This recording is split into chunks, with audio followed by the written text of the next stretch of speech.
Bonjour. Bonjour. Bon les amis, aujourd'hui on va essayer de s'entraîner un petit peu au shoot urbain.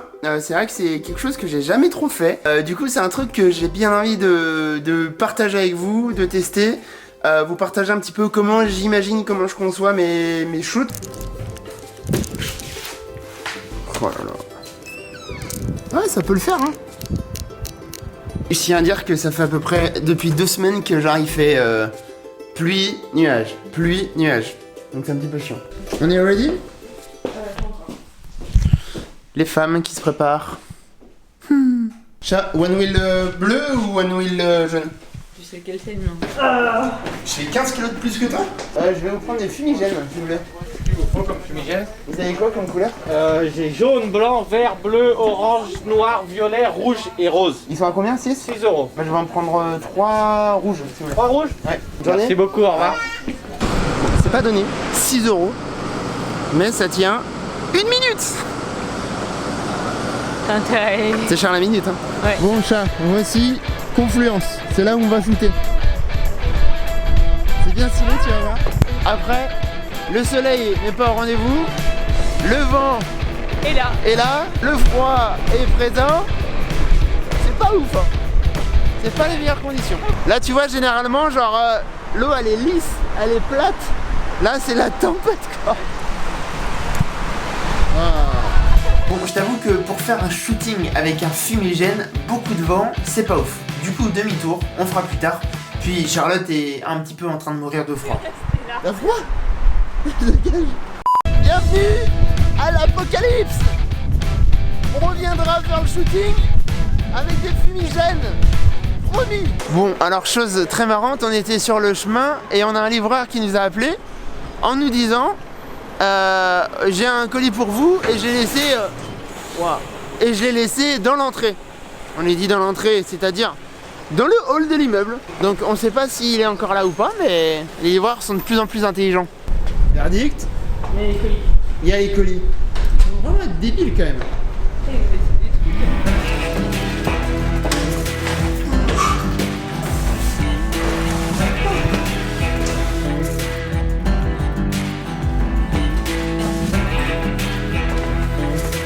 Et voilà, je vais être table.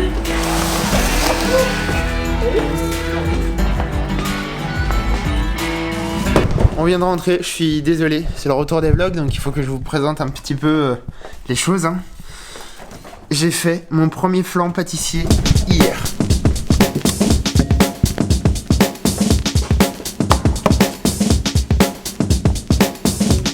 Oh, il a l'air bien.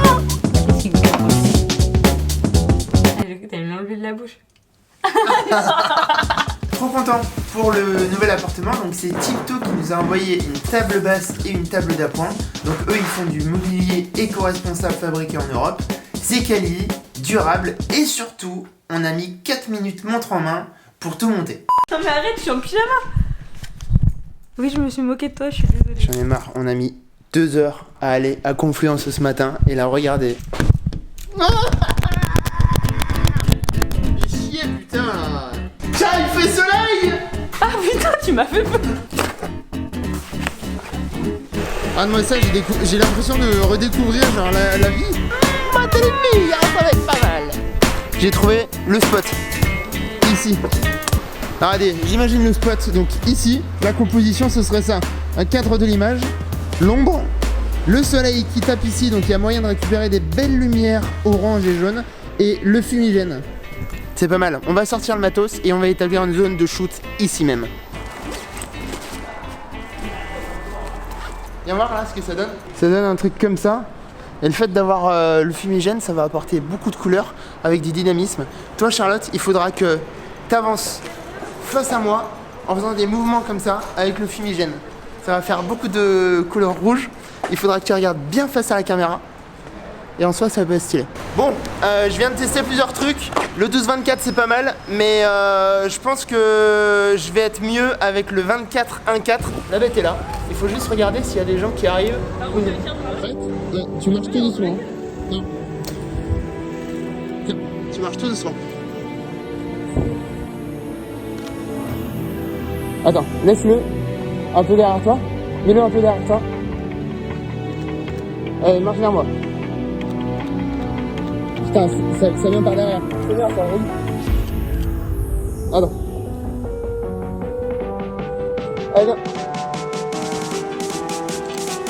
Putain, il y a trop de fumée. Et l'autre côté là. Ok, marche. Moins vite, moins vite, moins vite. Et vite face à toi, en avançant. Avance pas. Reste comme ça. Vas-y, fais des petits mouvements en dessous.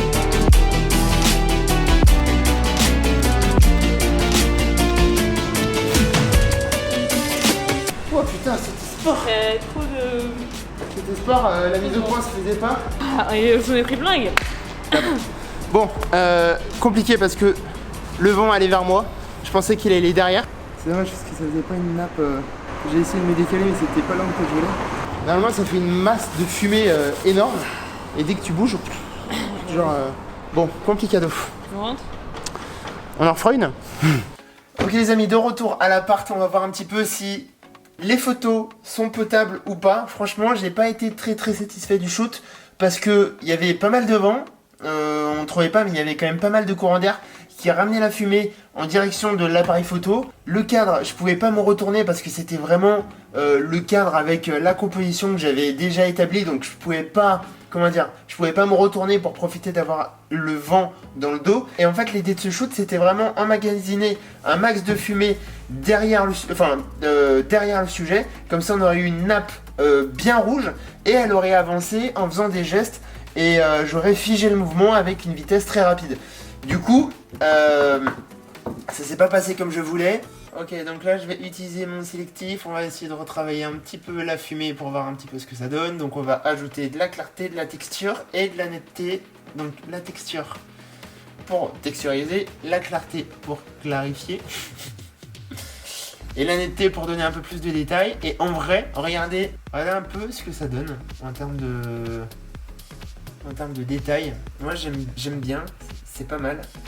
Je vais essayer de... Alors là ce qui aurait été cool c'est d'utiliser un réflecteur sur le sujet pour qu'on ait la scène derrière qui soit correctement exposée et pour avoir le sujet avec de la lumière sur elle. Donc c'est dommage. On va quand même voir si on peut retoucher avec du sélectif Charlotte comme il faut. Maintenant on va essayer de retoucher un petit peu les couleurs.